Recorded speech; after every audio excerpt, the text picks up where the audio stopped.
My name is Alan McMurray. I'm with Rethink the Link, and today we're going to talk about the proposed route from Soto to the junction here, the Link Light Rail from Sound Transit. Today we're going to talk about the facts that we have gleaned from the information Sound Transit has provided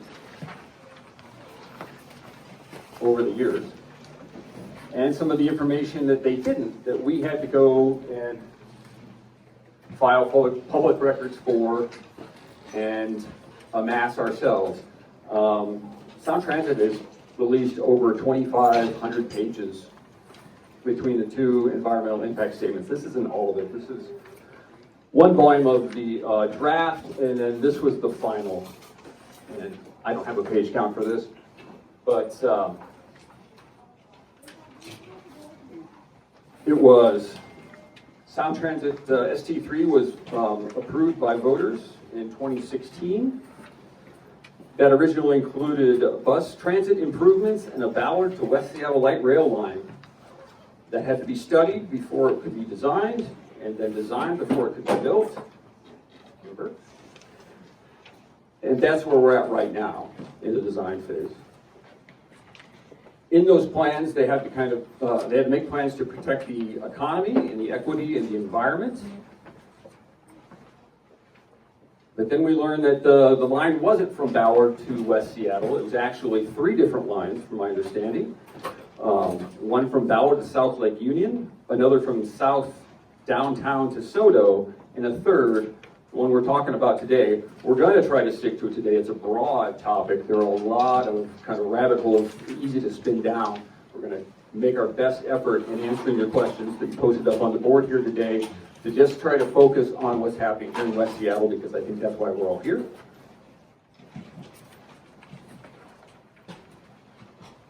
And I mentioned also, this is all the documentation, the facts comes from all the documentation that we have gleaned over the years here.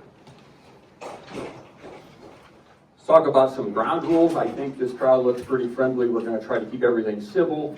We don't want a lot of talking over answers from our panel. I think we need to be, in general, just more civil here. It's been kind of a rough week, without getting too deep into politics and things. But I would like to introduce the panel right now. John Niles on the end here. John has lived in Seattle for 40 years. After spending some years in municipal government back east, he is an independent researcher and consultant with 20 years working remotely for the Transportation Institute out of San Jose State University in California.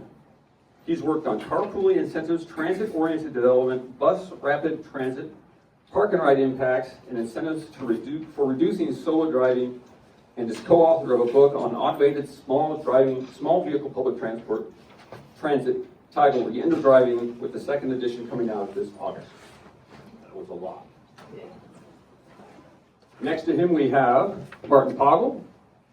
Martin is an engineer, cyclist, and transit advocate who writes for the Seattle Transit Blog and other publications about rail, bus, and aerial transportation. He grew up with transit in Germany, worked and lived in West Seattle, and is now in South Seattle. Next to him is Martin Westerman.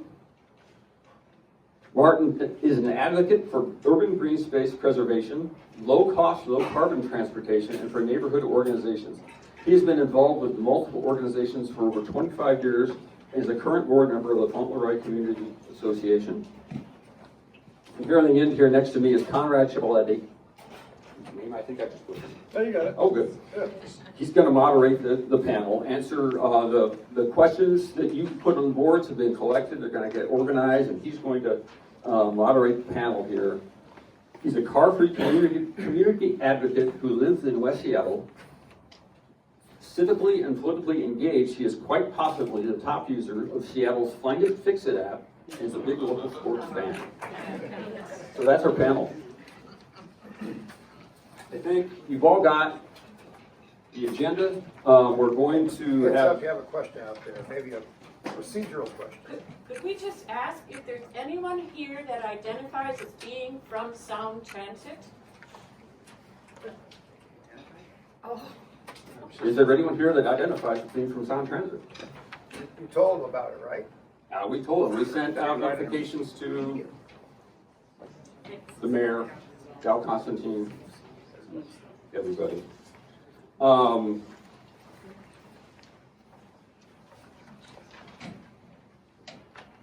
Yeah, so we're going to have 15-minute segments where they answer your questions based on the 5 areas that we've set up here for discussion. And I get to keep the time. I believe if there's time left after this, we're going to hopefully open it up for any questions that you may have.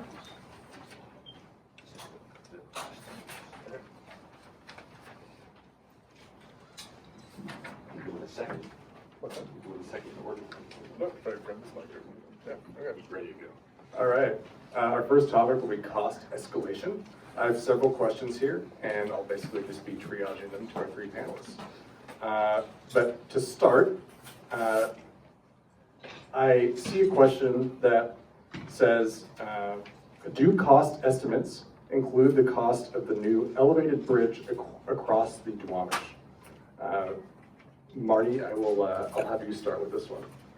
Yes. The cost estimates include the current design for the bridge, and no design is firm yet, is a suspension bridge with lots of cables, and it looks pretty. At this point, the cost per mile between Soto and West Seattle is going to be about $1.9 billion per mile, which is the second most expensive light rail project in North America, behind New York City at $2.3 billion. So yes, the bridge cost is included. Thank you. John, we'll go to you with this next question. question about that cost? Oh, yeah. In the early 2000s, we had a monorail project that almost got built. And what finally killed it after 4 votes to approve it was the debt service cost. Is the debt service cost included in the cost estimates? No. And so the people that are loading the money are laughing all the way to the bank. Yes. Okay, I'll go to John with this next one. What is sorry, what's the debt service cost? Interest. Yeah, exactly. Interest on the loan. Okay, debt services. Oh, okay. You know, there's a whole financial plan that takes into account all the building that's coming. And in fact, it's now a concern because there are limits on that. So your Sound Transit is working very hard to try to make sure they can cross that gate. It's a real issue though. We're talking about a lot of money. But this is just the construction cost. So the way Sound Transit works is that all the taxes were put in place at one point, and so Sound Transit keeps collecting the taxes, and ultimately they not only have to pay for the construction, but the operation too, and all the debt services too. And the debt service is another way to say interest on the loans that they take out in order to pay for what they do. And as anybody who's got a mortgage or anybody who's got a car loan knows, there's a cost for the money. There's 2%, 8%, 15% cost for the money. I don't know what Sound Transit is paying exactly now as its debt service, but that's not figured into the actual construction cost. Thank you. And as a point of order, while we we love additional questions, I would prefer to begin with the questions that were submitted via Post-its. If we have time at the end, I will definitely take more questions from the audience. In any case, John, we'll go back to you with this next question. Given the existence of an emergency announcement by Sound Transit this week, and a no-bid emergency contract followed by later bids for more work, why put more money into projects like West Seattle and Dotted Link extensions when the existing lines are not being kept up? The first answer is I'm not sure. If emergencies get handled. Let me say I'm in a part of a group called Smarter Transit, which has been around for quite a while. It used to be called CETA, and we're saying ST1, Sound Move. Remember that? Voted 96. It's built. We're riding it. Let's keep riding it. Seems to break once in a while. We've got the second one voted in 2008. We're riding some of it. The part going down the Federal Way isn't done yet. The bridge to the east side isn't done yet, but there's a train over there that's working. These things we don't know how that's going to shake out. And obviously things can happen that we have to start, going on. 2009 is when it opened, so there's been a lot of years and maintenance has already started. So the fact of the matter is, there's a lot to say for shaking out the system that's already built. Well, one of the issue we have with ST3, it's like a bridge too far. It's like, you voted in 2016 before you even started the second phase. So we think there's a lot to say for slowing down a little bit to test out and get people to it. There are issues actually with the size of the system to the north.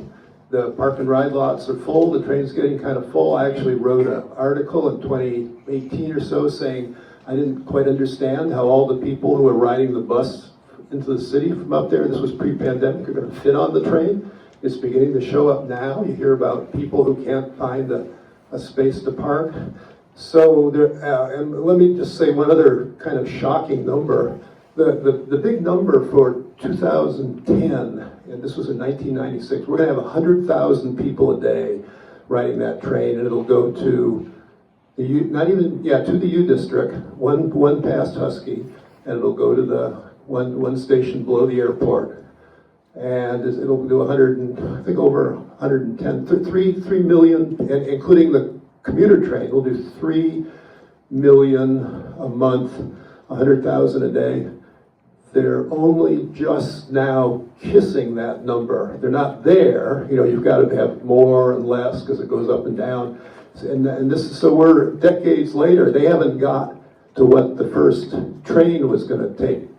So there's a lot to say for pushing a little harder and making what we've already built work. Thanks, John. Marty, we'll go to you with this next question. Whoops. Next question is, has anybody calculated cost per rider or cost per mile for this project? Metro Transit will cancel a route if it costs more than $10 per rider. It doesn't appear to be important to Sound Transit.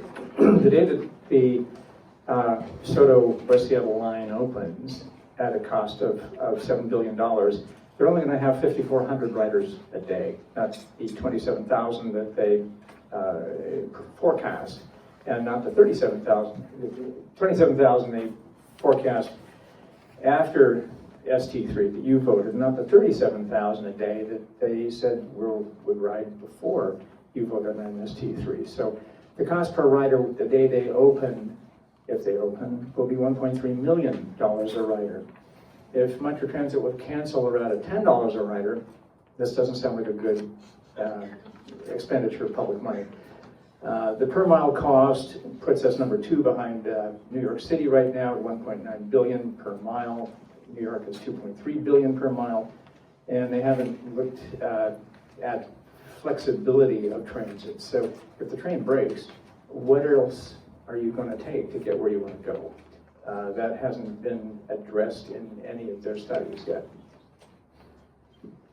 Thank you. Next question, just to mix it up, we'll go to you, Martin Pagel. What happens if Sound Transit cannot find any bids from companies to build the bridge no one has built before? What happens if the bids are too high for the budget?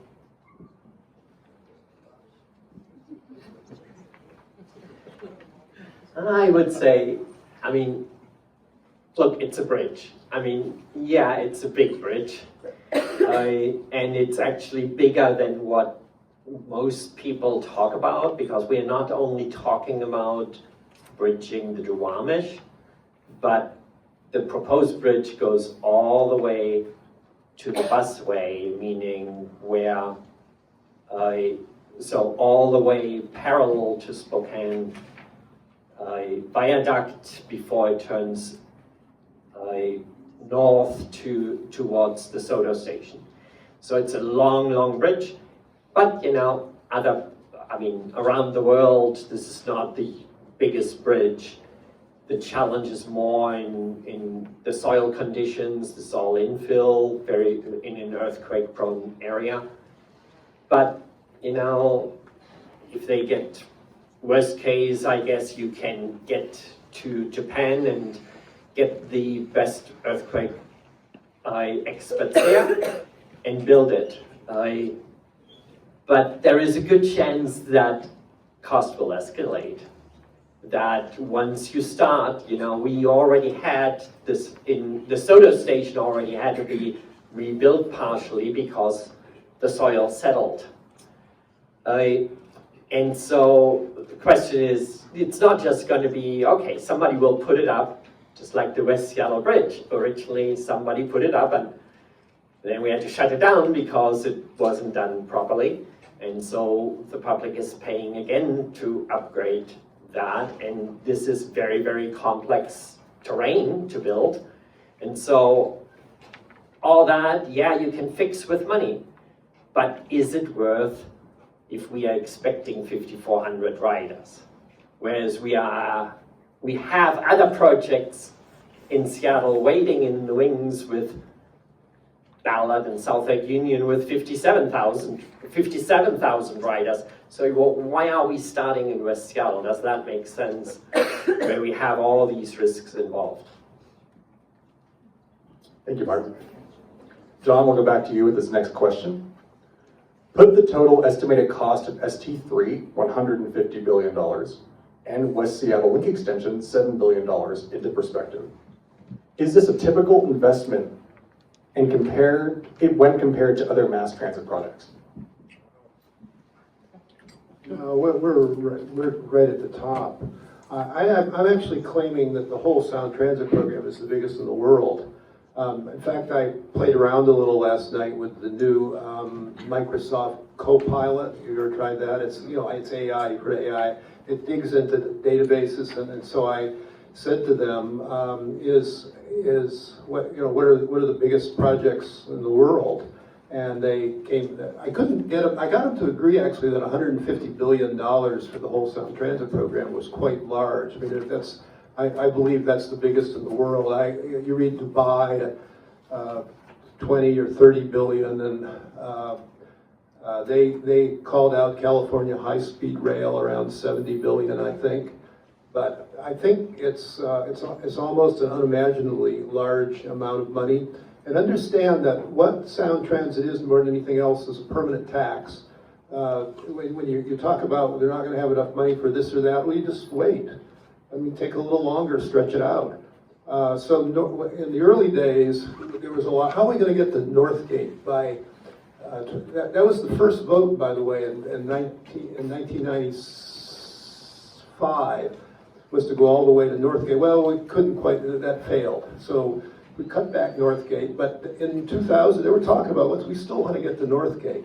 Well, Northgate we got to in it was just in the pandemic. 21. Yeah, 2021.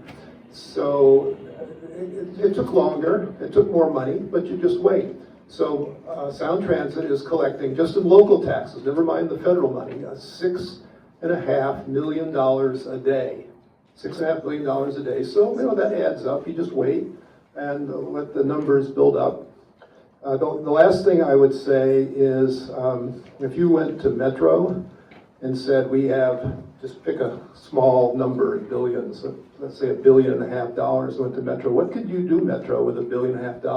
It'd build the best bus system in the planet. I mean, it would be amazing what Metro could do with an extra $1 billion. That's all I can tell you. I mean, globally, China has huge projects, but they have millions and millions of riders. We are talking about 5,400. So it's like, I mean, I love building transit. I think it's a good investment. I don't mind the top dollar amount if we can deliver value to the region that way. And I'm just saying, is West Seattle the right place to do that? Those plans look very different from what the voters approved originally. And so does it still make sense to do that, to start here or to start in other places like Ballard and South Lake Union? And we haven't even built the first hill station, which was approved in Sound Transit 1. So. Thank you both. This will be the last question for the cost escalation portion. If we did not get to the question you submitted via Post-it note, please ask during our Q&A session at the end, or if you have another question, you're welcome to ask that at that time as well. But this is a juicy one. The FTA traditionally matches some portion of state municipal funding for mass transit. President Trump has demanded political loyalty as a basis for participation in federal decision-making. What measures can Sound Transit use to replace possible federal refusal to match funds? John, I think we'll start with you again on this one. My word. If I were Sound Transit, I'd be very worried about our current president. You know, because you ever heard that DOGE thing where they have to take hundreds of millions out of the budget? Where's he going to get all that? And it strikes me that you'd think things like that you haven't built yet that don't carry, you know, a lot of people, that would be a heck of a target. Someone told me, though, that in the hearings for the new Secretary of Transportation, our senator asked, do you support funding of projects that are already in the pipeline, basically? And he said, yes. Now you have to ask, is this project, for example, in the pipeline? And the answer is, well, not quite. There has to be a record of decision, that means the end of the environmental process. And anybody here can comment on the environmental process, and we've laid out environmental facts here. But for some reason, and I'm not sure why, the record of decision got delayed until after the inauguration. In fact, it's now set for February 28th. Don't quite understand that. I would have gotten it done, but they didn't. And so I think the project, in fact, is vulnerable to saying, well, it's not quite in the pipeline because the environmental record has not been closed. The environmental record is open right now. Anybody who wants to comment on that, and we'll talk about that at the end, can. Thank you. The next topic are questions around what voters approved. Marty will go to you with this first question. The voters approved the idea of a light rail line to West Seattle without the critical details such as cost, loss of housing, and small businesses. Now that we are told that the cost is billions more than approved, why isn't the public getting the chance to vote again?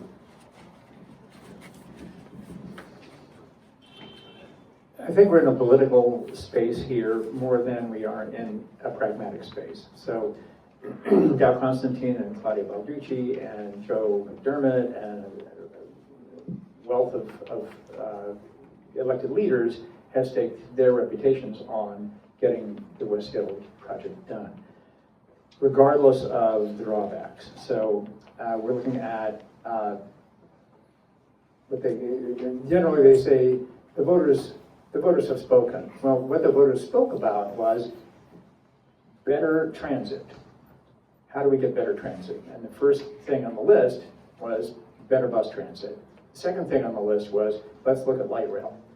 Looking at light rail means not just lines on a map, which is what the West Seattle Transportation Coalition found in 2017 when they did the first public outreach for Sound Transit here in West Seattle. And what they saw was just a line on the map. And when they asked, what is this? Kind of like Trump drawing the Sharpie on the weather map. Sound Transit said, that's our 1% thinking. Now, we said, well, in 2016, we voted for light rail, so why don't you have anything? And what Sound Transit replied to us was, we have to study it first. We didn't tell the public we have to study it first. We can't do it unless we study it. we have to assess it, we have to approve it. So those steps weren't included in any messaging that Sound Transit said, gave the voters before they voted for the idea of light rail. So the shiny object looked really good, but in order to build the shiny object, you actually need to find out how much it costs, where it's going to go, what impact it's going to have. And none of that had ever been done. Does that answer the question? Yes. Thank you. John, we'll go to you with this next one, and Martin would love to hear you weigh in as well. How is the ST3 project of the present different than what I voted for in 2016?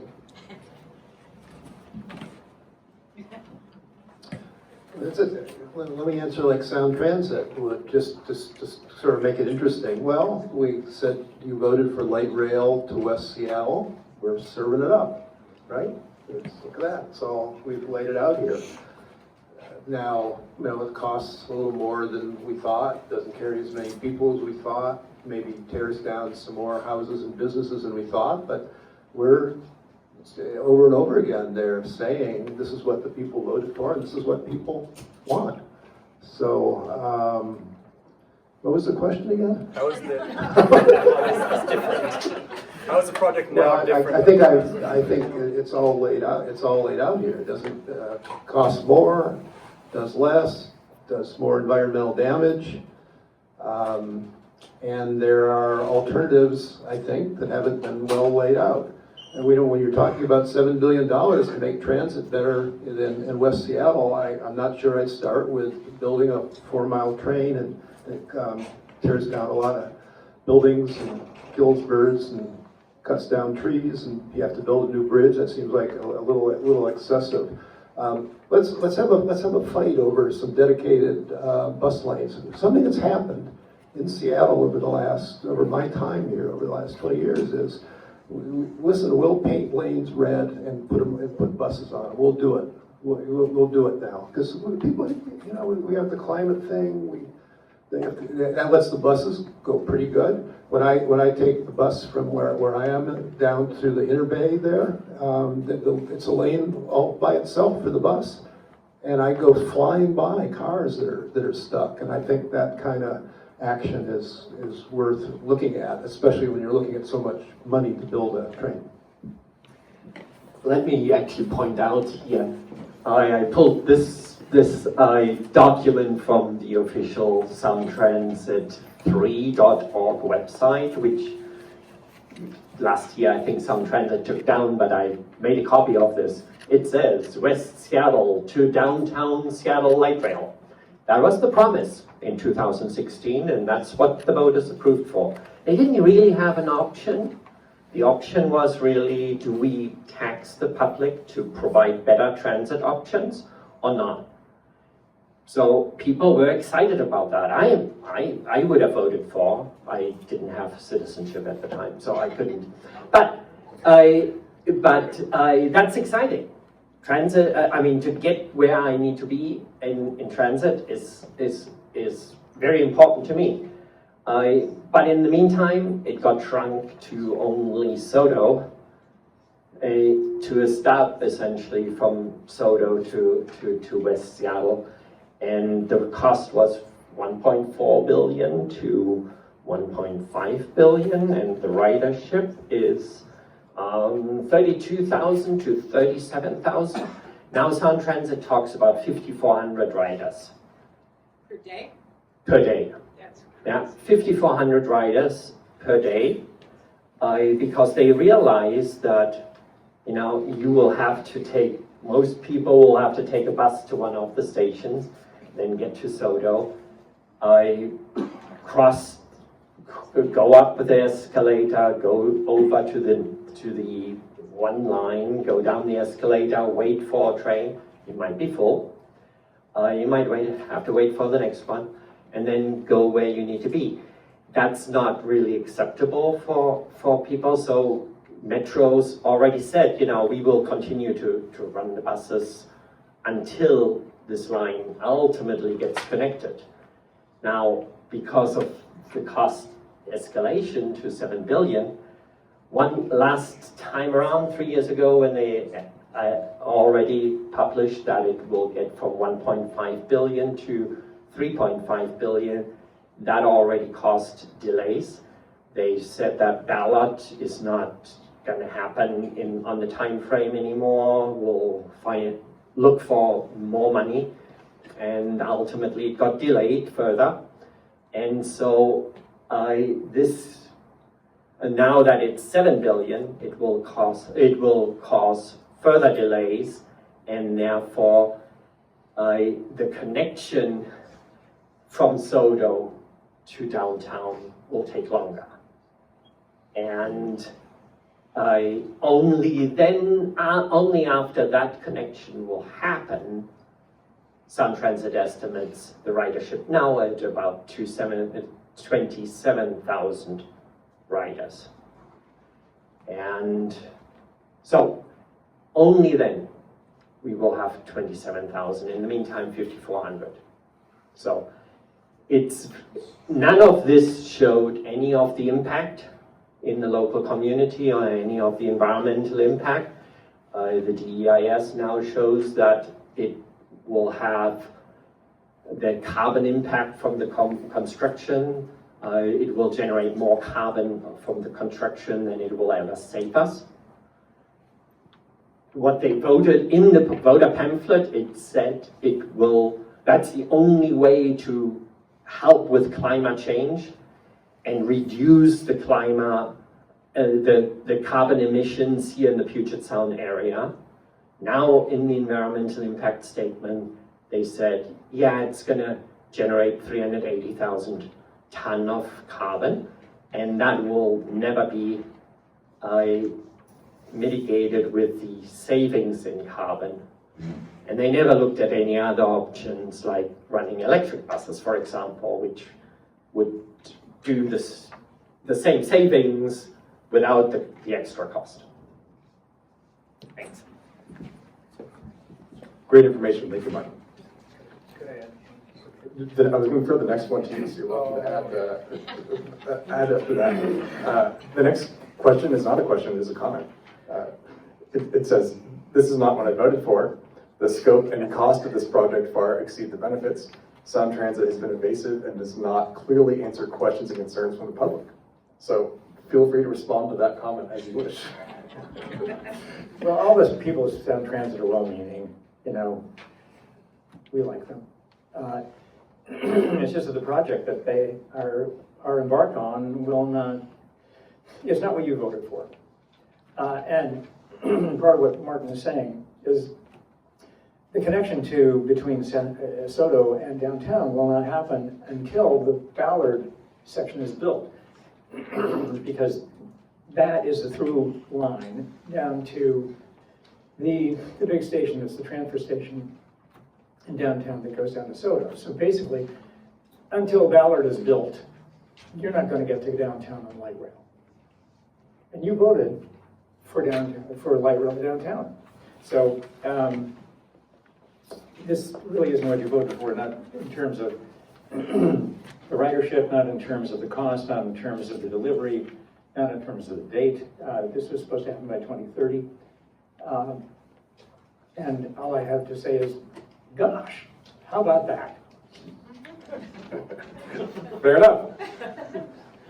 Next question, I'm not sure how we'll respond to this, but it is juicy, so I will ask it. Why do some Sound Transit board members and City of Seattle council members block emails sent to them with the subject line, West Seattle Light Rail? So if any of you would like to take that. You have to say, Yeah. okay. It's political now. It's not functional, it's not pragmatic, it's political. So their reputation at stake, elected officials' reputations at stake, to deliver on what they think should be delivered in their excuse often. And we have written to them numerous times to say, stop using the excuse, this is what the voters have approved, because it isn't. Oh, I have to say, blocking emails. I was wondering if something like this is going to make news. Well, there's your headline. That's why I called it juicy. I guess there's one juicy one for each section here. Last question is, again, a comment. And John, this sounds like something you wrote. I know you didn't, but I'll throw this one to you because of that. Any project approved in concept in 2016 is way out of date. The world has changed. Feel free to respond to that question as you wish, John. Well, that's really true. It's really really awesome what's happening. If you ever get to San Francisco or Phoenix or Los Angeles, take a ride in one of those automated, I call them robo-taxis. I'm trying to get the transit agencies to include that idea of small vehicles that don't need drivers, depending if the environment is calm. And they seem to work pretty well in San Francisco. I've ridden them in Phoenix. They drive very cautiously. The key thing is, if it's just Uber, like one person, and they cost about 10% less than Uber. I mean, you're going to fill the streets with too many cars, so that's not such a good deal. We have to have the transit agencies embrace this for all the places where the trains and the buses don't go. I mean, you want buses and trains where a lot of people ride them, the big origins, big destinations, downtown. But as you get further and further out, you've got to do things that cost less. Vans driven by people with living wage jobs. It's only carrying, I've run into one that by feeding a BART station takes 4 or 5 people an hour. That's fine, but it's going to work better if we can let the jobs be the management of these systems and helping the people who need help getting on. We have the ADA staff. There are a lot of important jobs the transit's going to do, but we have to really think through the overtime technology, how to keep people moving, and I think starting with what is it now? A $7 billion train, 4 miles long. In the middle of the city when they're already the rapid ride C. I've got a lot of ways you could improve that. I think you've got to think through how to spend your money. Thank you. I think very quickly, I just want to say you can ride on a train like that if you're at the airport. Go to the south terminal or the north terminal. That's right. We all can ride on that. That's There you go. It exists. It's absolutely true. And that's been there for years. I mean, when I arrived, that's called a people mover. And people movers are great. I mean, at airports, it's a huge, important function. And you can't drive close to the airplanes, right? Okay. Or you look at Vancouver SkyTrain and you have the automated trains there. Good points. The next section of questions is about the rider experience changes. I'll try to start with questions that apply to the region more broadly, and then we'll get narrowed down to West Seattle specifically. But the first question is, when connected to a second downtown tunnel, would I be able to take the light rail to Ballard without a transfer? Martin Pagel, we'll go to you. No, not what is proposed short term, neither in the long term, because what is proposed right now is only to Sodo, where you need to switch tracks, meaning go up escalator, go down escalator, wait for the next train. And then you can go downtown, but the downtown will continue to UW and Everett. So if you want to go to Ballard, you would have to either switch trains again at the CID or at Westlake. Thank you. Next question mentions the Alaskan Way Viaduct. I assume it's referring to the tunnel which replaced the viaduct, so I'm going to ask the question under that assumption. But has Sound Transit looked at connecting the tunnel which replaced the Alaskan Way Viaduct with the Sodo busway? John, we'll go to you with this question. I actually don't know the answer to that. I just got here, by the way, in my electric car through that tunnel. It's really rather fantastic. But you know, the entrances, they got rid of you all know that they got rid of those from the viaduct. You know, you could get off right into downtown, and those entrances are now at both ends. I'm not sure how that would work, but I haven't heard any discussion of putting buses. The tunnels, it's a downtown bypass, plain and simple. It's not about access. Pretty good to access either end, but not the middle. Okay. There is the busway is between the Spokane Viaduct and CID. So what has been discussed is that once you get to the CID, you would have to take a kind of a left-right jog onto the busway on 4th through downtown. What is And CID? Chinatown. International District. Sorry. Yes, thank you for asking. So it goes essentially, the busway goes from the Spokane Viaduct as a dedicated route to Chinatown, kind of by the stadium. And at the stadium, it could jog left and right onto 4th Avenue. And that's what some of the buses from South Seattle currently do. Yeah? That could be a little bit improved to make it faster, but the other thing is that the West Seattle buses, Metro had looked at, instead of running the buses on Highway 99, and then it has to get off Highway 99 and onto the 4th Avenue busway, to use the busway. Trouble is, right, they looked at building an off-ramp from the Spokane Viaduct. When you actually look at Spokane Viaduct, it already has red paint, a dedicated bus lane, or almost to the busway, but there is no off-ramp.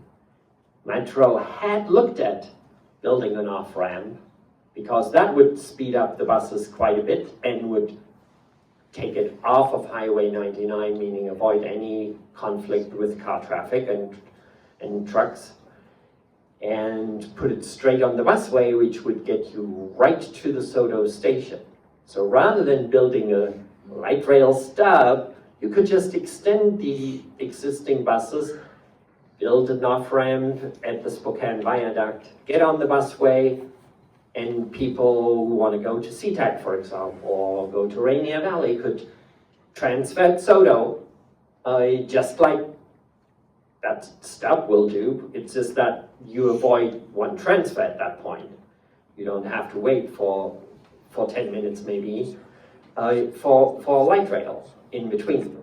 So that bus could take you there, and it could continue to downtown. So if you want to go to Bellevue, for example, you could transfer at Chinatown station and hop on the Bellevue light rail station, right, a Bellevue line right there. Thank you. The next two questions are similar. I'm going to throw this to you, Marty. I'm going to combine them for the sake of time, since they have similar topics. The first is, given that existing bus stops in West Seattle closed prior to COVID and have not reopened, how is this feasible? The second question is, right now, thousands of West Seattle residents have zero bus service and thousands more with only marginalized service. Will Metro commit to 18-hour, 7-day-a-week service to the entire peninsula? And if so, what would the associated costs be? Oh. Good luck.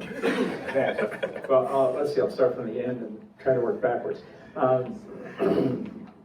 Metro Transit has told us, I spent 10 years on the West Seattle Transportation Coalition Board as co-chair, and they repeatedly told us that, well, toward the end here, that they weren't going to improve transit, they weren't going to improve transit on the peninsula until light rail was built. So we have to look forward to no improvement in transit in our foreseeable future. In terms of cost, the only metric that they gave us was that they'll cancel the route if it costs more than $10 a rider. So apparently this costs more than $10 a rider. They have canceled 37, I believe. So you can't get from Alki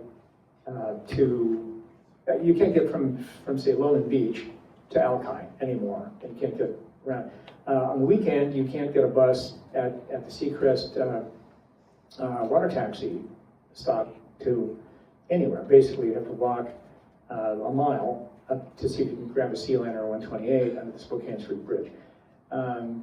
Or if you're in shape, get a Lime bike and pull out your phone and figure out how to do that. So cost-wise, $10 a rider, and they're not transparent about how that works. It's very complex,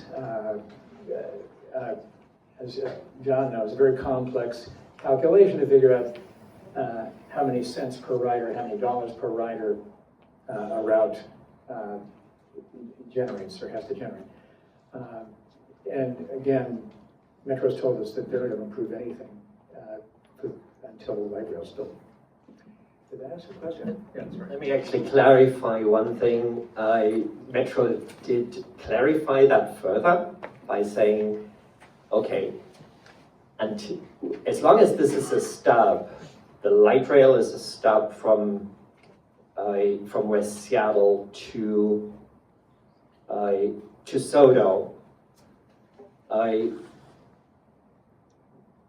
Metro is not going to ask any existing bus riders to switch to light rail and wait again at Sodo. So they will continue to run the buses, which however also means that none of the reallocation of bus hours will happen until the line gets continued to downtown. And as I said, that's decades away.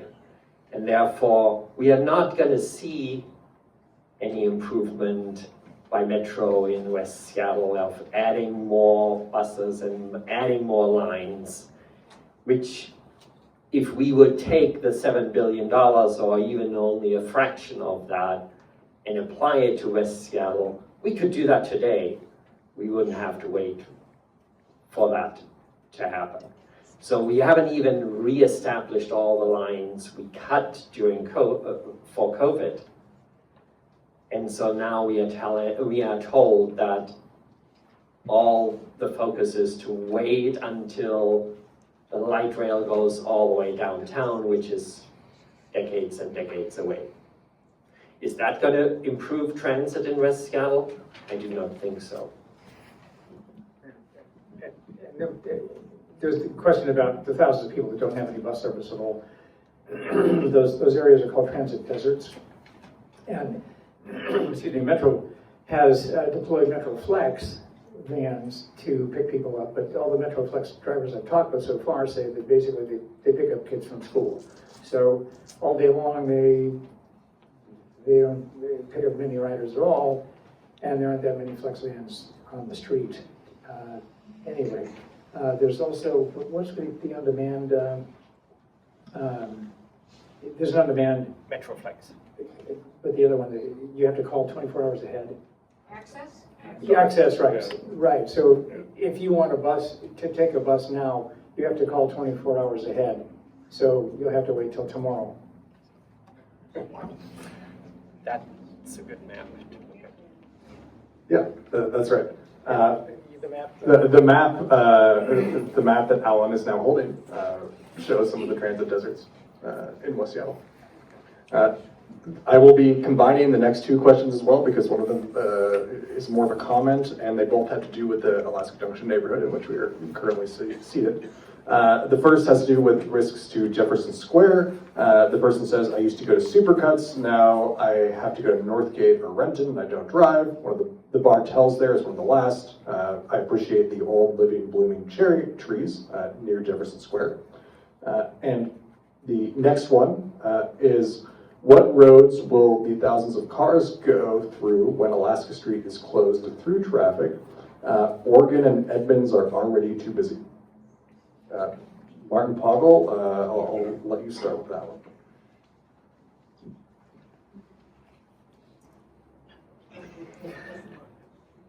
Yes, traffic is going to increase. So, so Oregon and Alaska is already clogged up, and the question is, what can we do to unclog them, or to provide alternatives for people to get to work or wherever they need to be, drop off their kids at daycare or whatever. Now, waiting for a shiny, oh, battery.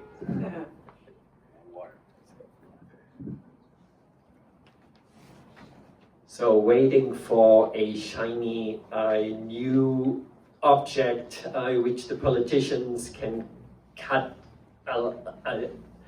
some ribbon, you know, is not gonna address that. As I said, ultimately,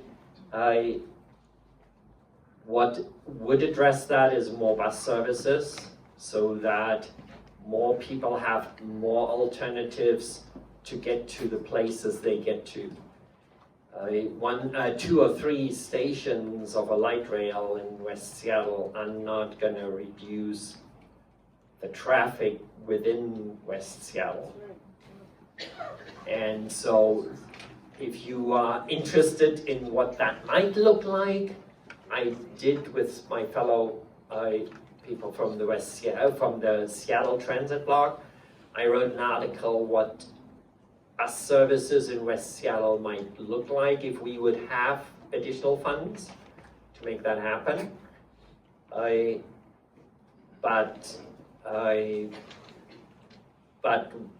that could happen anytime, whereas now we are told that the short line West Seattle to Soto line will happen in 2032, but that bus services will not change until many decades later, and that's going to be, and in the meantime we will have more and more traffic in West Seattle. If you take a look at the FEIS, the final environmental impact statement, that in there it says that if we build West Seattle light rail, traffic will decrease by 0.02%, which won't be noticeable. So this has been sold on reduction of traffic congestion, which will not happen, reduction of carbon, which will not happen, direct service to downtown, which will not happen. All these things that you voted for don't happen. And so I invite you all to keep your senses of humor, because at this point I'm just laughing about the whole thing.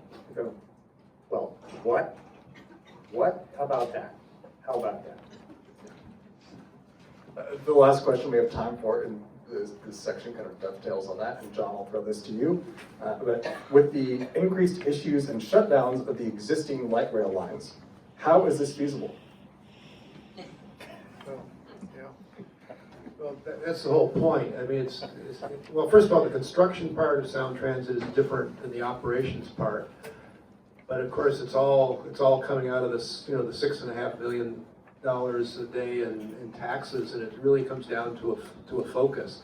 I think, and I think there are some construction things that you might want to do even on the existing light rail. I mean, maybe put in some escalators where there are only stairs, make sure the escalators work. I think there's a safety problem in Southeast Seattle. EIS predicted it would kill 12 people in a decade. It kind of does. I think you're waiting for a bad accident down there. They've got more work to do. I think there are a lot of ways to spend money, and of course making the trains work well. It's really disturbing to have to declare an emergency, and I think management focusing on getting West Seattle going is a distraction from the basics of getting what we've already paid for to work. Sound Transit is a huge construction company, essentially. That's what their focus has been for decades, and now that they are actually responsible for a high-performing line or two, they need to staff up. It's sad to see that they have to bring in HNTP for $1.5 billion to to address those issues and cannot do it in-house. But I feel like that's a solvable problem, but it's, as John said, it's a matter of focus. We need them to focus on the operational aspects of running this efficiently and give them a little bit more time. In the meantime, we can run the buses to Soto and hop on it and enjoy the ride if it's reliable transit. It can be. Many other cities around the world have figured it out. I'm sure Sound Transit can ultimately figure this one out, but it's a matter of focus. Thank you, Mark. This next section is about the environment. When we get closer to 11:30, we will open it up for open Q&A for any additional audience questions, but for now I'll be going through some of these questions about the environment that were left on Post-it notes. So the first question, I'll go to you, Marty. The towers for the link extension at Andover will be built on the bank of Longfellow Creek, a salmon spawning habitat. An observation that 600 plus coho came up this fall at that location. The question is, how will Sound Transit mitigate the construction impacts to the creek and the wildlife living in it, beaver, salmon, otters, waterfowl, and more? At this point, they don't have much of a plan. I think their first thought is, let's just move Longfellow Creek. And that way, we can put the bridge where we want to. When we talked to the Port of Seattle, the port and suggested that the carbon issue, the habitat issue, the habitat restoration issue, and so on run against the port's stated goals for the environment. The port said, well, Sound Transit gave us what we wanted, which was to not build the bridge across Harbor Island and interfere with our operations. They put the bridge south of the West Seattle High Bridge. So at this point, Keep the mic. Put the mic real close. at this point, there is no plan that Sound Transit's got that will mitigate the damage that they plan to do. In fact, in the FEIS, they state that they will cause irreparable damage to ecosystems. Thank you. The next question, I will throw it to you, John, and Martin, if you'd like to chime in as well, please do. How does this project square with environmental goals set by the state and county? For some reason, and we're working on it, we'll keep working on it, this issue of carbon construction is not front and center. They're very big, what authorities are very big on are two things. One is people who keep their gasoline-powered car parked and ride the train instead. That's obviously better for the environment.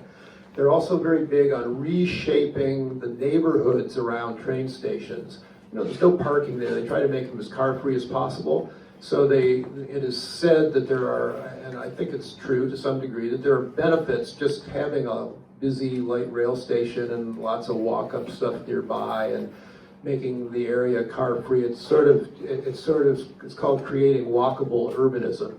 And I don't know, I think we've got quite a bit of walkable urbanism right now here. I mean, you've got to think about that. Will it really get better with a busy train station and no parking? There's math.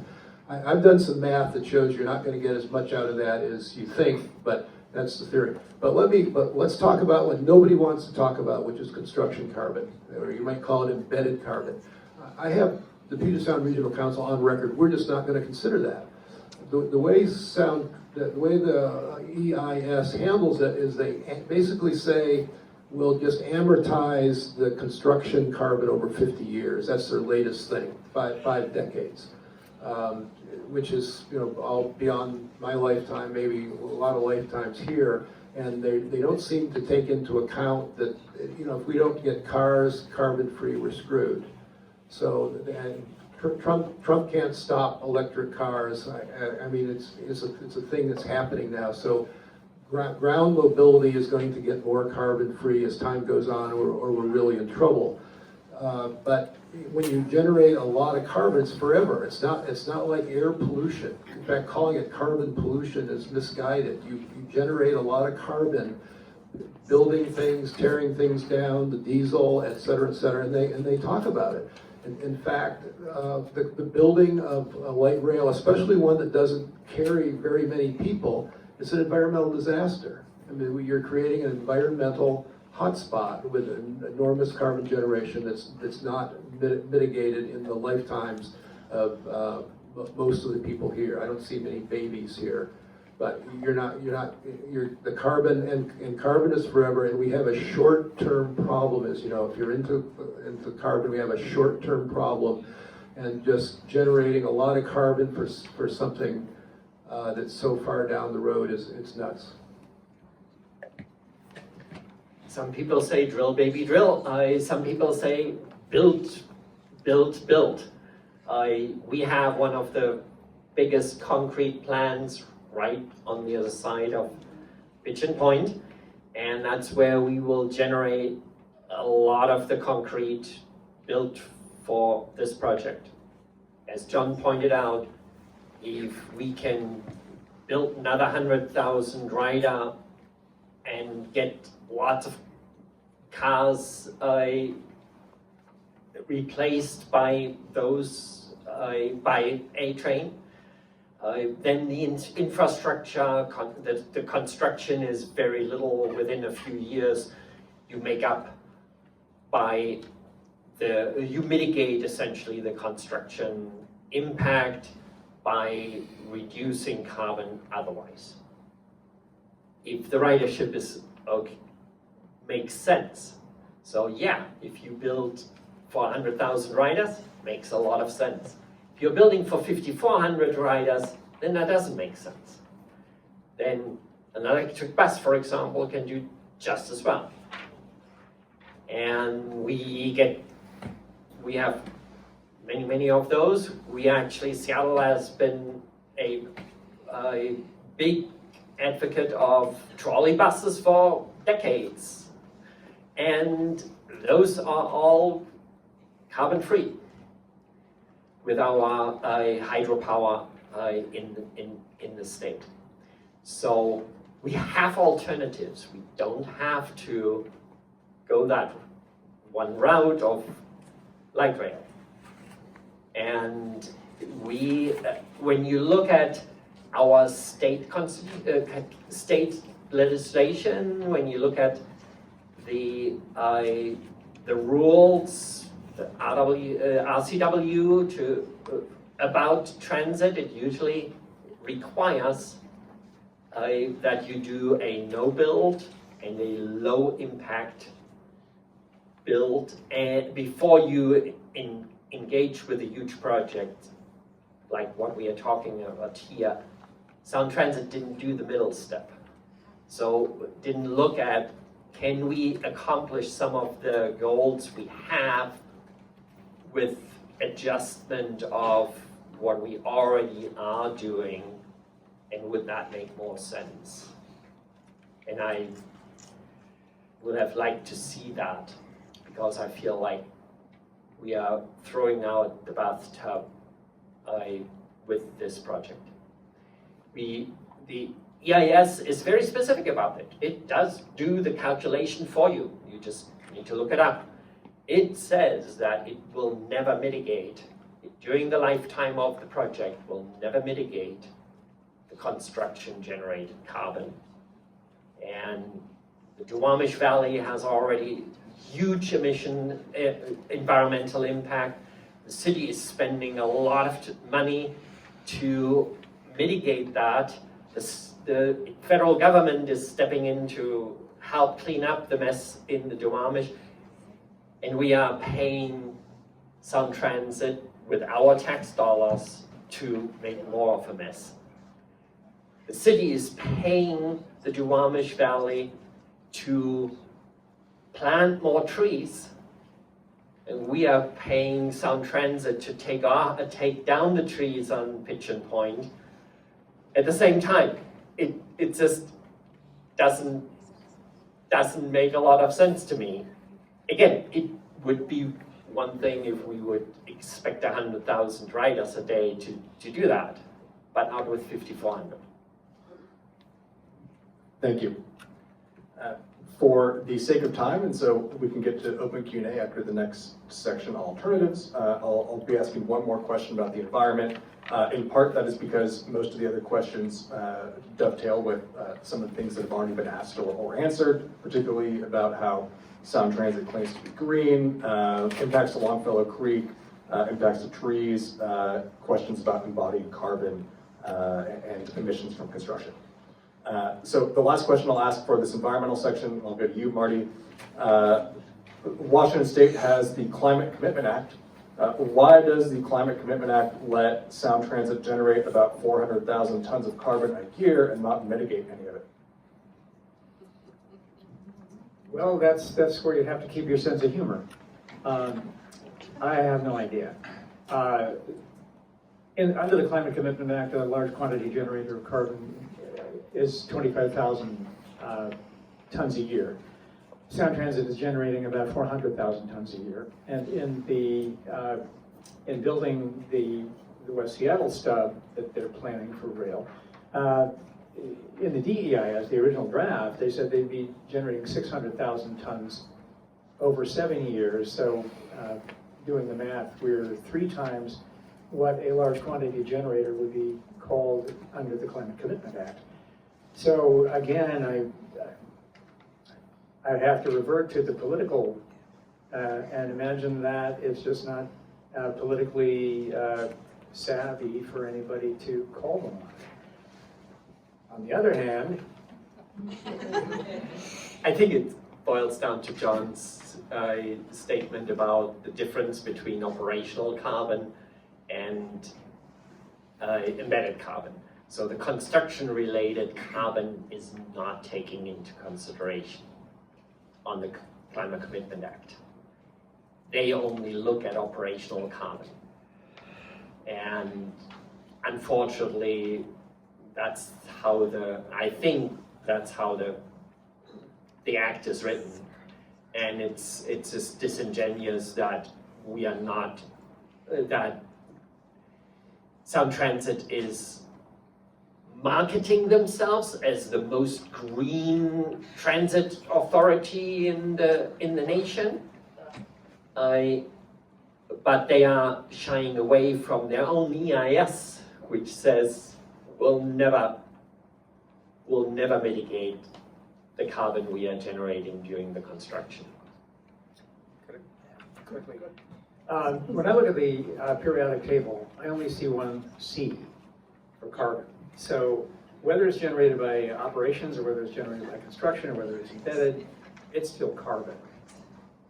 The second thing is that Sound Transit never calculated the carbon absorption of the landscape, all the trees, all the greenery that they're eliminating. So that calculation is missing from their mitigation. So the tons of carbon that they are generating is not accurate from the standpoint of they have eliminated carbon sink, massive amount of carbon sink. So far, about 140 acres of forest to build the north-south and east-west lines. And they want to eliminate for Ballard to West Seattle a minimum of 6 more acres of trees. And nature, when there's a natural disaster, replaces mature trees with saplings and seedlings. And that's pretty much what Sound Transit is doing. They're imitating a natural disaster. The next section of questions is about alternatives. After this section, I'll throw it to the audience for open Q&A. If I did not have your question about the environment or any other topic appropriately answered by combining the questions, please ask during that portion so we can make sure your questions get answered. I'm going to combine two questions to begin this section because they dovetail with each other. The first is, what do we do when the West Seattle Bridge shuts down again? And the second piece is, how does the need to rebuild the West Seattle Bridge, or how has that been factored in, cost, disruption, etc.? This person observes we need more buses, water taxi, etc. Martin or John, feel free to start with it.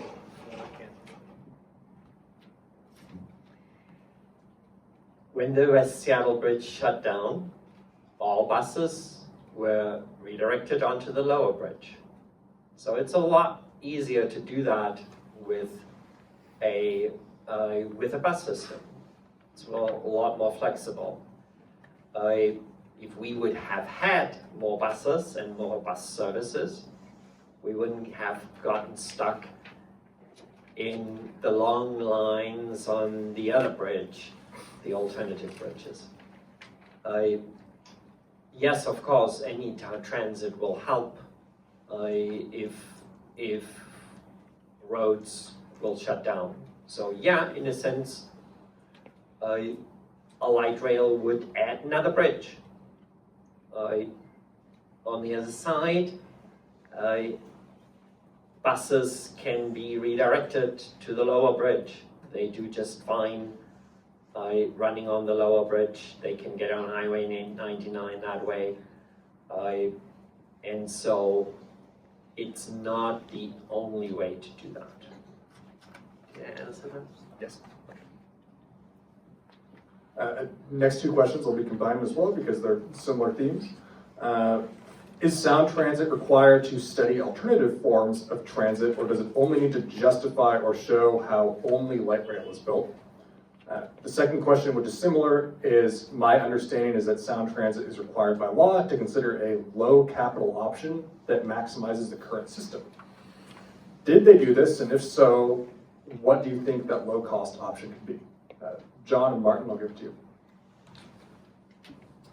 The short answer is no. We're starting to look into that a little bit more. They pretend they do. Marty, we've got some work to do to look at, and we've all got some work to do to look at exactly what they studied. This was before the vote. The sound transit story is the whole EIS process is about where to put the light rail. It's not about alternatives. They have a no-build option, and the no-build option, of course, to those of us who are trying to do the right thing would say, well, there are a lot of no-build light rail, make the buses work better. You know, take a couple $1 billion and make the buses work better. That's what we'd say. But they say, the sound transit story, oh, we studied that. We already decided. And there's a study, it's called the South Corridor Study, but there's absolutely no documentation of what you call an apples to apple comparison of where the situation stands right now. You know, a $7 billion 4-mile train. What could you do with, to pick a number, $1 billion or $2 billion and make the buses work better? They absolutely are not doing that. We'll point it out. You might point it out in comments on the environmental record, but their story is that ship has sailed. It sailed in 2014 or 2015. We decided then that light rail is best, and stop bothering us talking about improving the buses. I sort of gave you the sound transit line. We don't agree. Those of us who are trying to make things better for West Seattle and the region. Sound transit refers back to a study on transit modes. They hired an outside agency to do a study in 2014. Now, a lot of things have changed in the meantime in the transit industry. A lot of other transit agencies have also built transit. And some of the assumptions have changed. We had a pandemic, we had work from home, and the assumption at the time was that light rail is the or the selection went that way of saying, okay, we have a tunnel, we need to reuse the existing bus tunnel, so we cannot do a real subway system because we would have to redo the height of the platform. Thank you.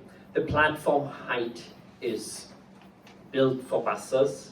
It can be reused for light rail, but proper subways need a higher platform. So that got kicked out.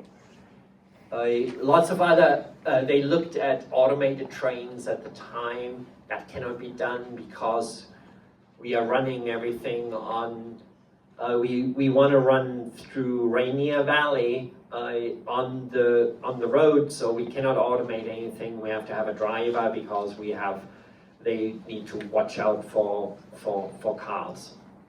Now we are actually building elevated ways which throw out all those assumptions.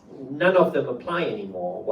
What Sound Transit has now proposed to build towards Ballard and West Seattle is a very, very different system from what they had studied in 2014.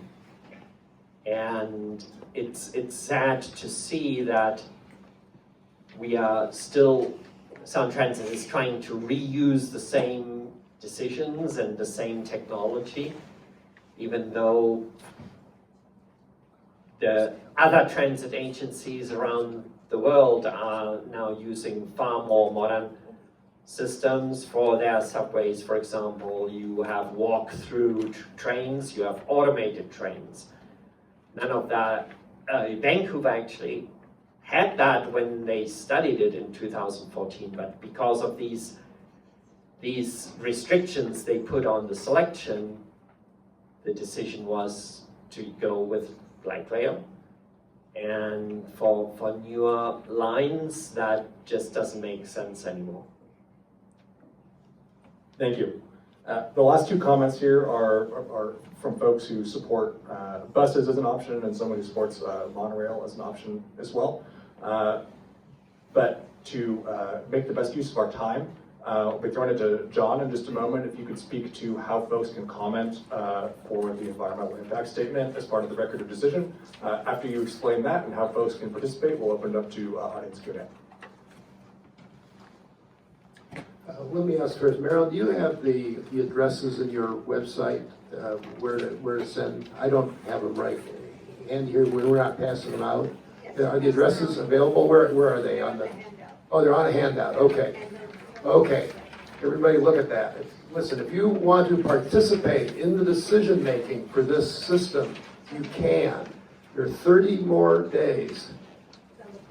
It's on the back. Okay. I didn't look on the back. I stupid. Look on the back. Anyway, look at that address. What is it? Does it include the secretary? There's an address in Washington D.C. You can do all this on. You can do all this with email. So you go right to. There's a new Secretary of Transportation. They have a whole process. He'll say, okay, we've got some input from Seattle. I'm going to send it on to FTA, which is a Region 10 it is, they'll get it. But you've also sent it to them, and I think we have a Sound Transit there, just to be polite to Sound Transit. I'm going to let them know, because they need to know. Anything you want to say about the environment, anything you've learned today, anything you've read, anything you're thinking, they have to react. It's the law. So what we're doing is making the record of decision coming out at the end of February or later a more juicy document, if you want, with a lot more opinion and a lot of facts. I mean, to the degree that you can look at facts and talk about how it impacts you and your family and your mobility and the fact that that we're collecting between around $1,800 a day per family if you divide up that $6.5 million a day per year. I'm just saying there's a lot of your money is being spent on this. So it's democracy. Let's fill up the record of decision with what you think. Say in your email, this is a comment. I'm reacting to the need for input into the record of the decision. Just say that, and that will guarantee that someone will read it and they'll comment on it. And what we're doing is, I think, setting up for some public, maybe some public interest legal types to do something if this keeps going the way it's going. Thank you, John. In a moment, I'll be handing the mic over to Alan, who will be going around the room to allow folks to ask questions of our panel here. So please prepare your questions. We have some time left, and Alan will take it from here. Thank you, everybody, for attending our panel, and hopefully we get some good questions from the audience. I have a limited radius here. I wanted to ask about something in the environmental disaster. Carbon absorbing trees. Trees, I don't know how many people realize this, absorb the most carbon while they're growing and while they're young. And fully mature trees are more of a carbon storage. So my question is, have they mentioned anything about what's going to happen with the trees, the fully mature trees especially, that get cut down from these areas in Pigeon Point? Are they going to be burned, thrown away? Are they going to be turned into something like biochar, which is a carbon dioxide removal method? Or did they just not say anything about it, except the trees will be gone? They say nothing about it. Okay. I'll just have. Yeah. Marty's answer was they say nothing about it. Yeah, they say nothing about it. Usually they don't. They'll probably be slashed and dumped with, they might be hauled up to Cedar Grove for processing into Lumber? compost. But on the other hand, they might just be dumped, oh, sorry, thanks. They might just be dumped, hauled over to the transfer station and dumped as green waste. Why don't you have people step forward? Yeah, people come to me. It might be better. I think we're taking movies too, so just step forward. Alan, maybe step in the center over here. Step to the center. Sorry, here, follow me. Just come right up to this mic here and. Here, I'll get out of the way. I don't think I need the mic, I'm just loud. But having said that, isn't Ballard different from West Seattle in this way? That in Ballard, there is one central commercial center at Market Street and Leary and such, with several highways leading into it.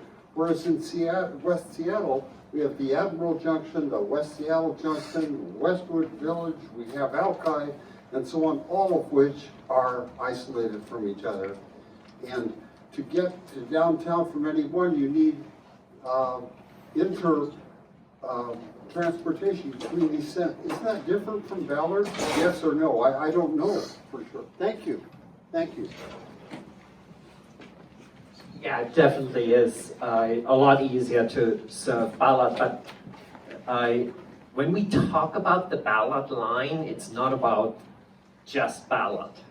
Yeah, we are also serving, that line would also serve South Lake Union, Seattle Center, Interbay.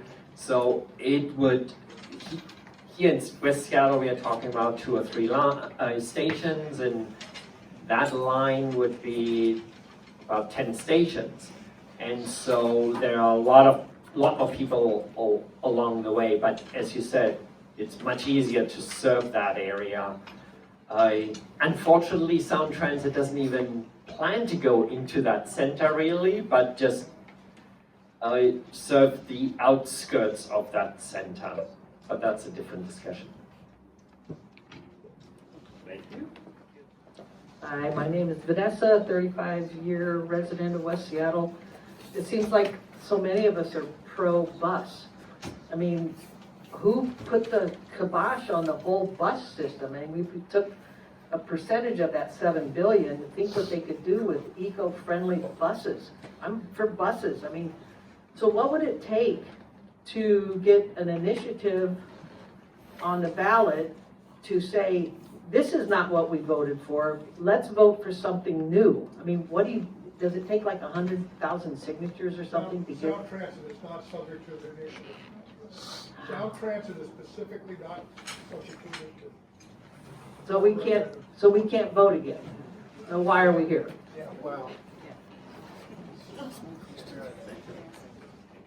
Your best leverage is, believe it or not, it's the state legislature. The Sound Transit is a creature of the state legislature. There are laws, RCW on that. So it's really about getting to your elected state representatives and senators, frankly, is the best thing to do if you're going to start something. We do have a Smarter Transit, smartertransit.org does have a change.org petition you can sign, and our vector is the state legislature. So that's one way. That's one way to sign your name to something that it can be used. But the big thing is, so when you comment on the record of decision, send it to your state representatives as well, saying I've learned some new things about the environment effect, and I want you to know that I think we're going in a wrong direction right now. But that's this record of decision thing at the end of February. That's why it ain't a done deal until that's issued. So anything, flooding that in and talking about that and tell people to read the SBIS. It's a lot of work, but state legislature is what I'd work on.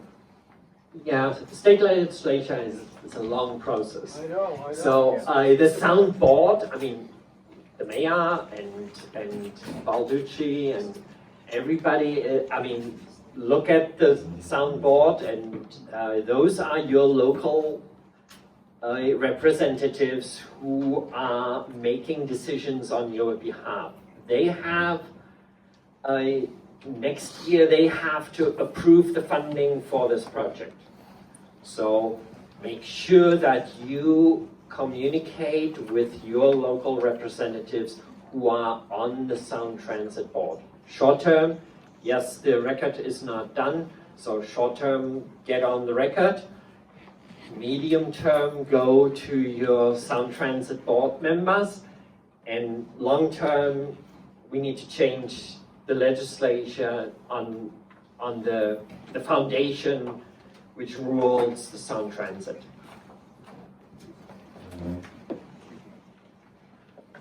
Why do we not have legal representation? What is the strategy moving forward? I've been in meetings with everybody, and it's great informational, but it's at a point where we need to be more aggressive. Right now, we're not being proactive, we're being reactive. So what is Smarter Transit? What is the strategy moving forward from this point on? We can't be waiting for February for a vote as to whether or not, a couple of months ago, I submitted your video to the governor and wanted to set up a meeting. And I was turned down. They wouldn't see me. So what's the strategy moving forward? We can do meetings like this all the time. That's fine. But what is it going forward? I'm gonna let some people here talk about that. What is the strategy? I have to. It's the problem. Listen, it's the problem. I've worked on this for 20 years. It's very difficult. But it's democracy, and people love trains, and there's a lot of momentum. This project, but this is a start. Elections are always a good thing. There's going to be, I think the county executive is up this year, for example, right? You got some people running for county executive. Some of them are quite closely associated with Sound Transit, some are not. So learn about, I think working for the different county executive may be a way to go. Who's running for county executive here? Claudia Balducci, right? Claudia Balducci, John Wilson, and Germay. So, John, I think John Wilson, for example, would be open to discussion. So, check him out. That's a possibility, but, you know, all of them need to understand that there are people in the target zone for the next project, the first of the ST3 light rail projects. It's ready to go, isn't it? And so and in terms of legal representation, there's a very difficult fact we have, which is Sound Transit. Oh, I'm losing another mic.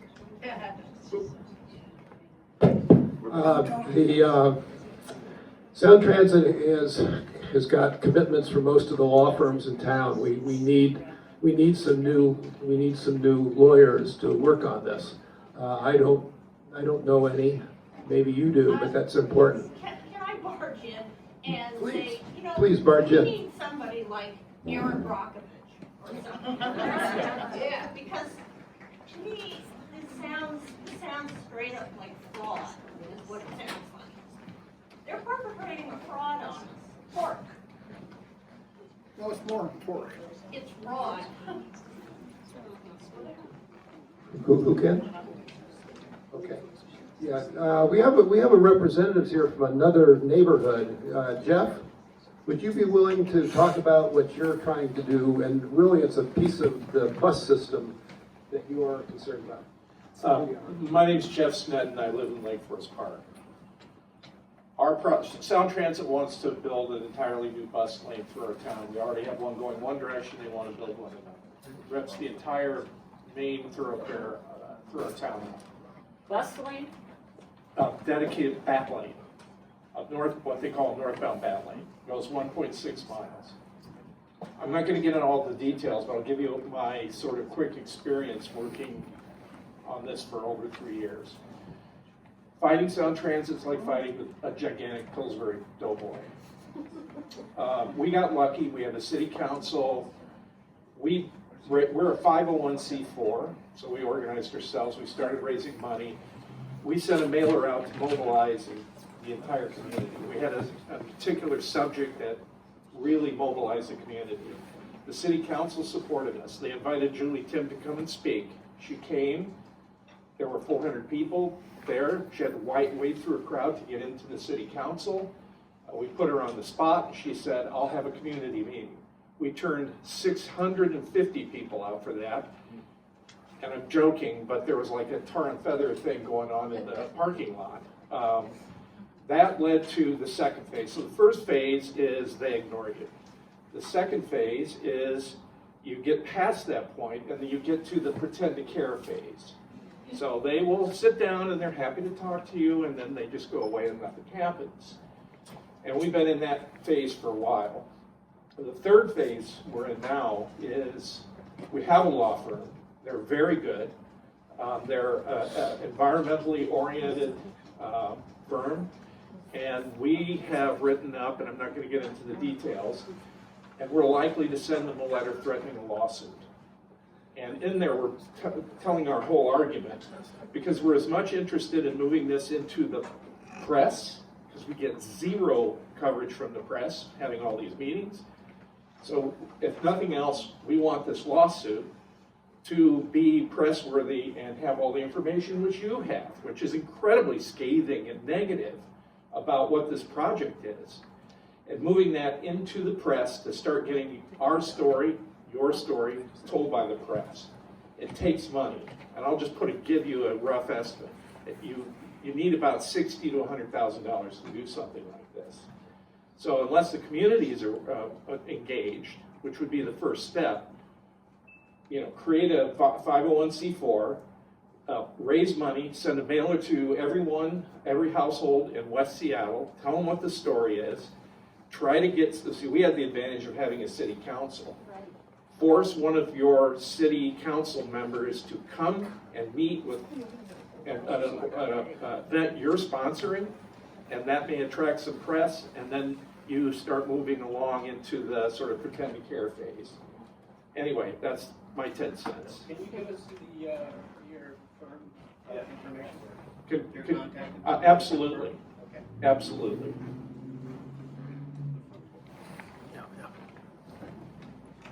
I just wondering what Sound Transit is telling people that live in these deserts, how they're going to get to the stations. Sound Transit is not concerned with that.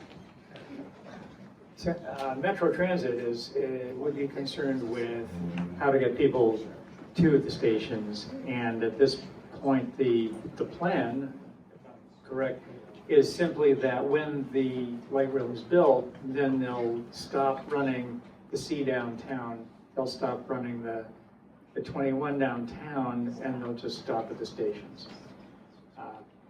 So no, the transit deserts are not, nothing transit in West Seattle has anything to do with sound transit. They're only concerned with light rail.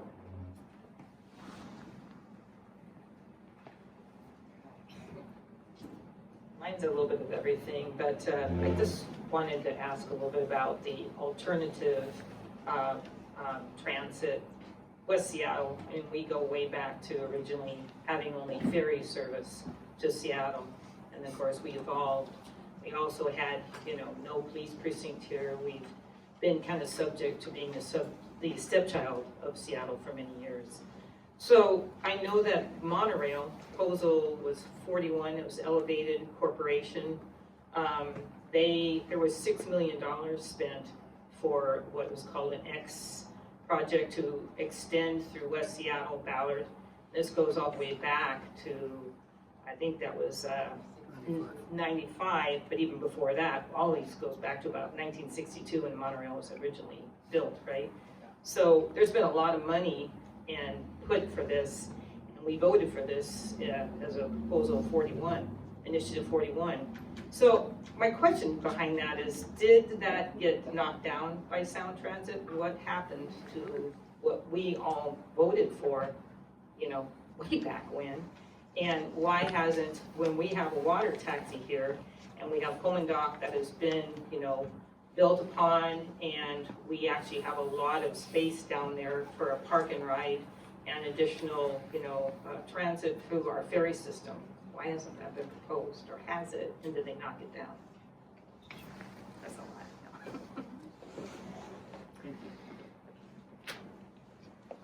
Monorail is a tricky one because it kind of gave us a glimpse how difficult it is to serve West Seattle with a rail-based system. It was supposed to go up California, for example. California that isn't wide enough to accommodate that. And so people got concerned that, okay, if that runs in the middle of California Avenue, then people can look into my window. And even downtown Seattle people started to have concerns about that, even though I feel that that's a lame excuse. Ultimately, it got killed because it was set up as a whole separate organization outside of Sound Transit, outside of any federal funding, outside of any state funding, state regulations and so on, and then it became, they picked a technology, monorail technology, which was very limited use in the States in the first place, so they only had a single supplier, and then the cost got bigger and bigger, just like here with this project. It's just that they didn't have the big pockets, they didn't have a taxing authority like Sound Transit now has. And so that's the complication with monorail. Why not run more ferries? Ferry service is great if you are on Alki and you want to work, for example, downtown. By now, the region is getting so much more complicated. We not only, employment in downtown actually has taken a huge hit, meaning there are less people working downtown, and therefore you have to then get on to another transit, meaning it doesn't connect to the existing light rail system we built through downtown. There is that gap of going up the hill towards that, yeah, you can now take the new rapid ride up the hill. Still, it takes a while, and per rider cost of that ferry system is actually quite high. And so the discussion was, you're ultimately, West Seattle is a big place, it's not just Alki. And so you still have to get to Alki to be dropped off there. So there are many, many transfers involved. I feel like a good bus system, efficient bus system could cover all of West Seattle, all the way from the South Seattle College, which is far away from light rail station, for example, right now.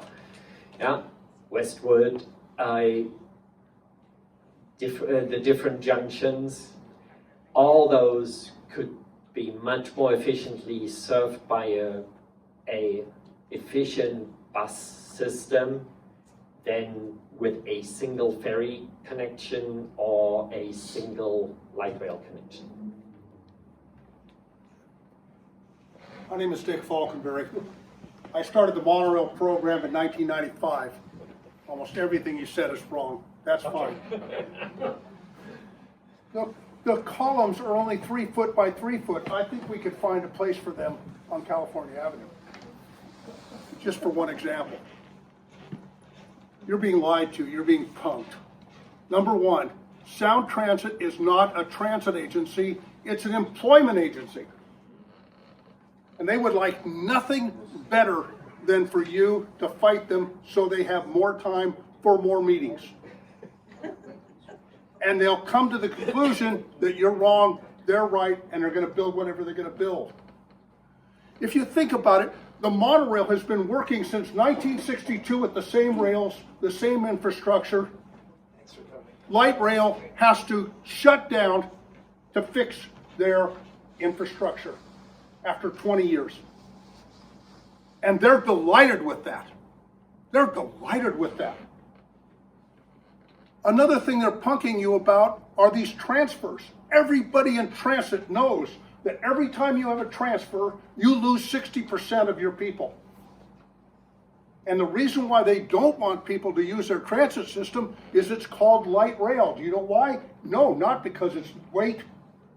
They weigh 100,000 pounds per train. Per car. It's because it is a light capacity. How many of you remember they were going to go out to the airport and stop in Tukwila and bus you in? Anybody? Come on. Anybody remember that? And we said, oh, no, you're going to go to the airport. But they didn't go into the airport, did they? No, it's 300 yards, 400 yards to the nearest concourse door. Why? They don't want you to fill up the trains. Because every airport passenger is taking up a seat, a place where somebody could stand, and their luggage. People in Rainier Valley don't go down to the tracks at times because they absolutely know that they're going to be filled with airport people. And they knew that. That's why they didn't want to go to the airport. They don't want to go out there. And they don't want to extend the airport out to Linwood. They have. But I'm going to tell you what's going to happen. They get into Capitol Hill, the trains are absolutely full, and people start throwing their backpacks on the tracks. Sir, what's your question? I've come here to hijack this meeting. I'm going to be over at Lulu's. And we can talk.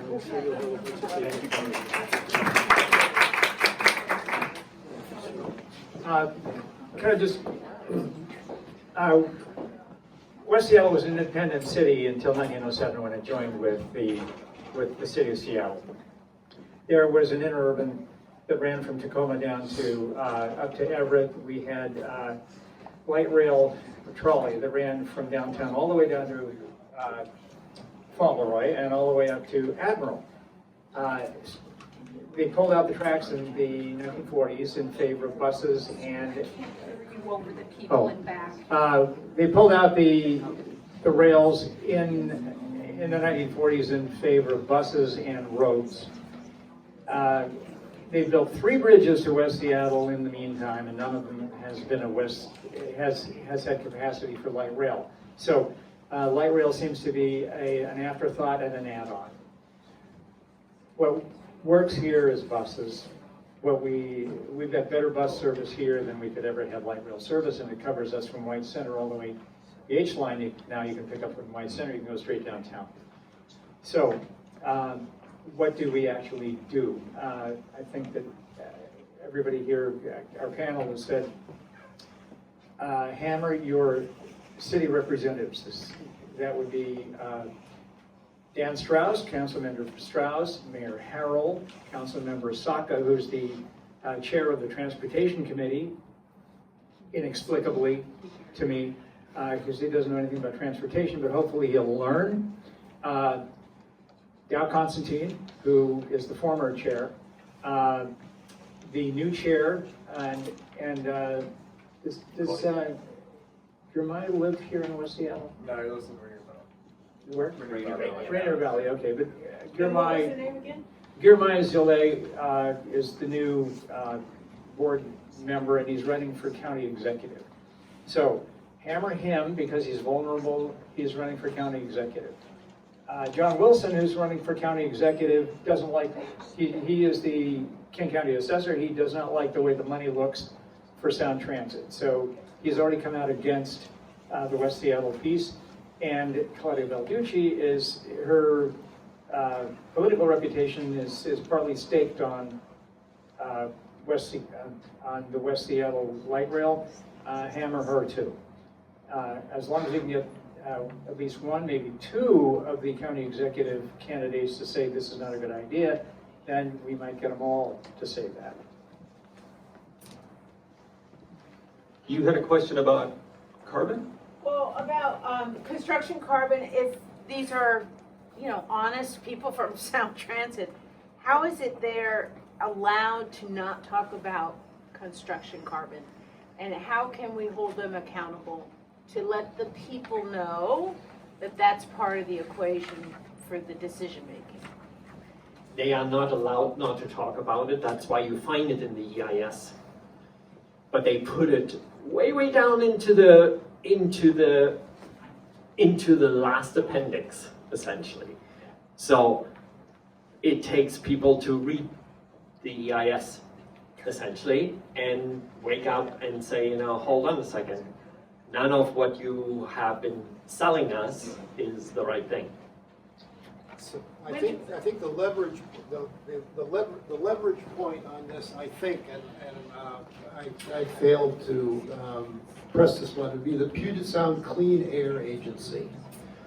Puget Sound Clean Air Agency is supposed to be working on all this. In fact, they're a large part of the authoritative establishment dealing with carbon.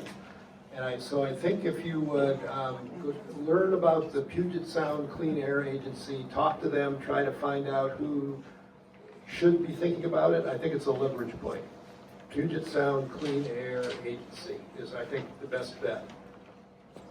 And I guess I've just failed to not spend more time down there and work on them. Talk about it better. Could you please clarify? Don't bother. Don't bother. I tried. Yeah, see, that's the problem. Don't bother.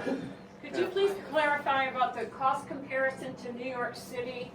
I know they have a ridership of 5 million people a day, and you talked about 2.1 billion per mile or something. Are you talking about subways or what? Yeah. Okay. Right. Thank you. So it's 5 million compared to Well, this is what- 5,400. This is where you have to keep your sense of humor. Okay, other leverage points are organizations here in West Seattle. The West Seattle Chamber of Commerce, the West Seattle Business Organization, the Delridge Neighborhood Development Association, any other large organizations that you can think of that you're a member of or that you're connected to, ask them to step up and say, we've got better transit ideas. We're left with a choice between light rail or better transit. So do we want better transit or do we want light rail? That's the question. And that's the way to put it to these organizations. Elks, Lions, Rotary, all the organizations that you know of and that you're connected to, the 34th District Democrats, if there's a Republican organization in this, is there? I don't know. But contact them too. Any more additional questions? You could ask the remaining. Okay, well, go. I got a quickie, and I appreciate being able to come to this meeting. I've never been to one before. It's a subject I've been concerned about quite a bit, and maybe you've already dealt with this tens of times, but subway, New York, it's underground, right? The views aren't as good as elevated. And why can't this all go underground? Is it, Expense. Too it expensive. seems like it would simplify the process a ton. No, it's not, because we have hills. And if we want to have stations where people can get on and off, then they cannot be very, very low. Yeah, we could do more subways and so on, but it's tricky. Even the new downtown tunnel we are talking about is going to be through downtown. It's very, very expensive to build. And when you get very, very low, then it gets even more expensive to build that. Tunnel going from the University of Washington to downtown? Yeah, and part of that problem is that there is no station between the UW and Capitol Hill, and therefore it's not going to serve any of the neighborhoods in between, because there are hills, and made that very difficult. They were trying to do a station in First Hill. They gave up on that because it became too expensive and too complicated to do so. So it's tricky. Simple compared to... Oh, okay, one more. We're running very long, so. But we love the questions. I think there'll be some members around afterwards. If you have individual questions, you could come up. Hi, I'm Jennifer. I teach at West Seattle High School, and 4 of our student volunteers are here today. And I just would like to appreciate them and thank them for being here to do some civic duty. And I would like to comment that it's great to be here. Sound Transit has been good at greenwashing, but I think they're also good at equity washing. And we do have a bunch of white folks here. And what are the criticisms? Oh, well, you're not thinking about the future. These folks are going to be here in 50 years or around, and our students are going to be there. So we need more people of color. We need more of our students to know what's actually going on. If we are going to build a democracy, we need information for the people who are affected. Thank you, Jennifer. That is actually a very, very good point. The 3 stations are in the most affluent part of West Seattle. And we are asking the other parts, the formerly redlined areas, to come and transfer in that area and wait there. And so, yes, some people will benefit in the northern, more affluent part of West Seattle, whereas the people in the further south will have to transfer. They will still run the same bus, but then stop at the light rail station and wait for the light rail. Isn't that interesting?